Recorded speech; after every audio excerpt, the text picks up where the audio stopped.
we're on a big fish off shoot, and not normally blessed with time, and also I'm often on a lake for the very first time in a really tight schedule. Haven't got long, got to hit the ground running. You've got guests coming down who want to catch fish, and a little item that I've started using a lot because it's quick and easy for me to scope out the area is the Deeper feature finder, fish finder, and this is the new Pro version. It allows me to cast out further. The other one didn't fish up to much more than sort of 40 yards, if you like, but this one can go in perfect conditions up to 100 yards, so it's a big difference. Now, the way I like to use it, pretty simple. I've actually clipped up one of my rods to an island because it looks a good spot, but I just want to scope it out now to see if I'm fishing there, exactly how deep it is there any weed, is there any dips, any troughs where fish have bored it out, all these little things that unless you're going to mark a float about for hours and hours, right, which we haven't got time to do, I can have a little lead about, but I've sort of already done that. This is using technology at its finest to make the most of the situation. So it's all connected. I won't bore you with how to do all that. See, even just in the edge it's 2 foot, but I've got it clipped up to the spot I'm going to fish on one of my rods, and then I'll just literally flick it out. It's a little bit short of the area, but straight away I can get a little feel for it. It does make a little bit of noise, but when you're starting out and it's before you put any grub into a swim, this isn't a pressured lake with only a couple of fish in it. This is a well-stocked venue, but I'd have no problem using it on other places. You know, if I want to sort of set my stall out and get to know the area, you can use it off a boat. But look, I'm getting 2.7 feet, which, considering it's a July day, that for me is a nice little depth. I say July, end of June to be precise. Feels like July. But I can have a little retrieve back. Very uniform depth here. So this is clearly the shallow end. Pulling it back, just having a look as I draw.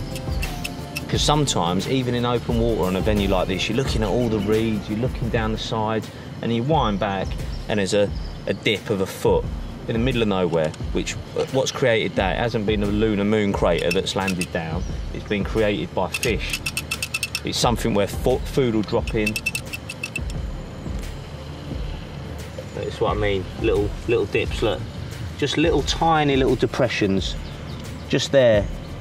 That's not a massive one. I wouldn't like lose sleep trying to fish on that. So I know a lot of people have asked me on Facebook and Twitter what I think of them. Do I actually use it?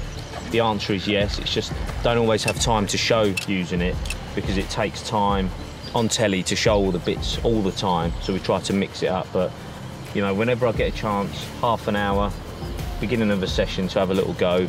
And even right now, look, follow me down here. Look, we've got another little island. I've got a bush here in the corner.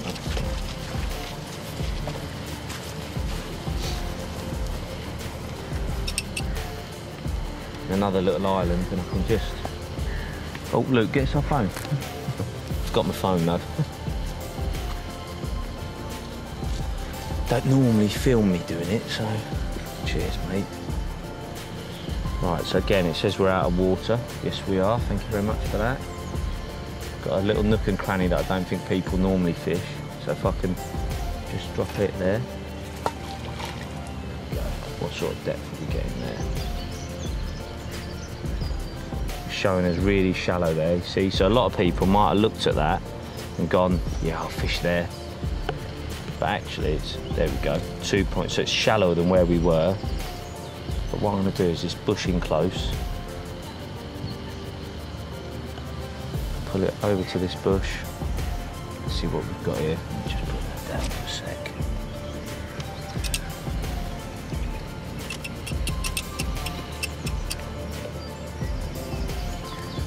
So look, it does dip down, look, by this bush.